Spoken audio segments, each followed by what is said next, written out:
Despite progress made by safety advocates and law enforcement, drunk driving still remains the #1 cause of traffic deaths in the country, claiming roughly 10,000 lives and costing approximately $194 billion each year.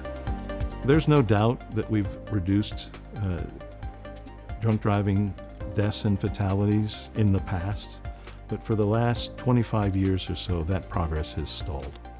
Drunk drivers cause 30% of our annual traffic fatalities. That's 10,000 lives a year. It's our #1 safety problem, and it's eminently preventable.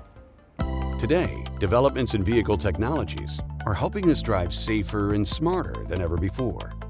Automakers are working with the federal government and leading states such as Maryland and Virginia to develop vehicle-integrated technology that is able to measure a driver's blood alcohol concentration very rapidly with precision and accuracy and prevent the car from moving if the driver is over the legal limit. Believing that technology could help reduce drunk driving deaths, the federal government joined forces with the automotive industry to fund research into advancing the state of alcohol detection systems in vehicles. ACTS is a collection of the leading automakers who are driven to make the cars and trucks that we drive ever safer.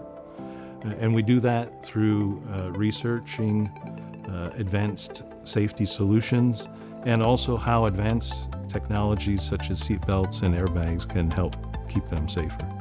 So we're working on 2 types of technology. One is a breath-based and one is a touch-based. And both of them actually work by detecting the alcohol concentration in the body. One through the breath and one through the tissue in the finger or any surface that you would touch. And if that alcohol concentration is above the legal limit in the United States, it'll prevent the vehicle from moving.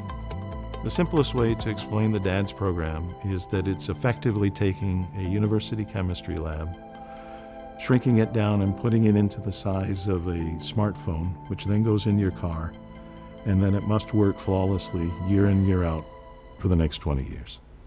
Focused on preventing drunk driving deaths on a large scale, the technology has gone from a highly speculative concept to 2 proven systems.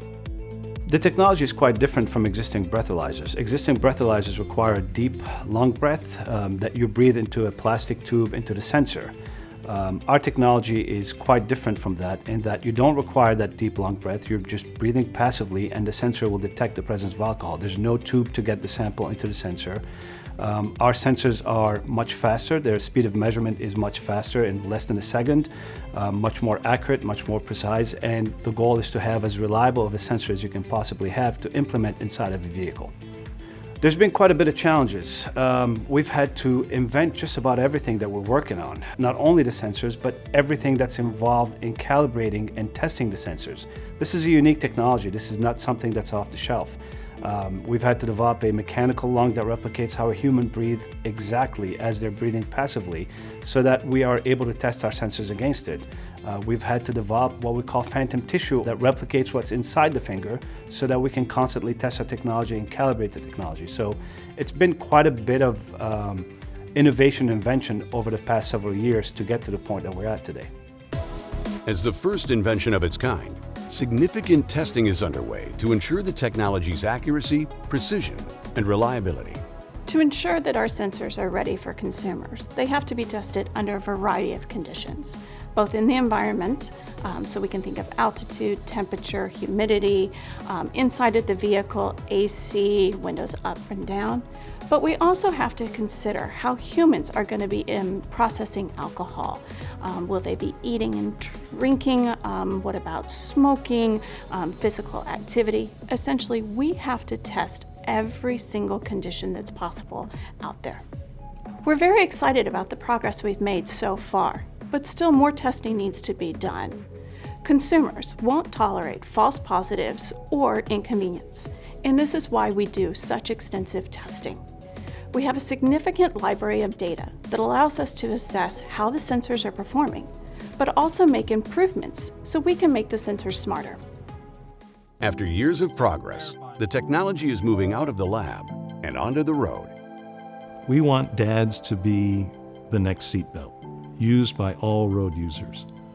And if we can do that, then we will effectively eliminate drunk driving and avoid 10,000 deaths annually. We are on track to begin licensing the first product powered by DADSS, and that's a product that would intended for use by fleets who want to make sure that their drivers are alcohol-free when on the job. We've been working with the state of Virginia to conduct trial fleet deployments, which is developing a wealth of technical data that we're using to make our sensors ever better. Now more than ever, Americans understand the benefits of scientific research. When deployed effectively, innovations like these can both enhance and save lives. We do our own consumer acceptance research, and that has consistently showed that over 3/4 of the driving public think DADSS is a good idea that they want in their next new vehicle. I have 3 young kids, and I can tell you this, I don't want them to be driving in a car that doesn't have our sensors. I want to make sure that, when they're 16, when they're 18, when they're 21 and able to drink, that they have that extra layer of safety. Not that I don't trust their judgment, but everybody makes mistakes, and you don't want it to be a mistake that you regret for the rest of your life. So it's that extra layer of safety that you will have in the future for everybody.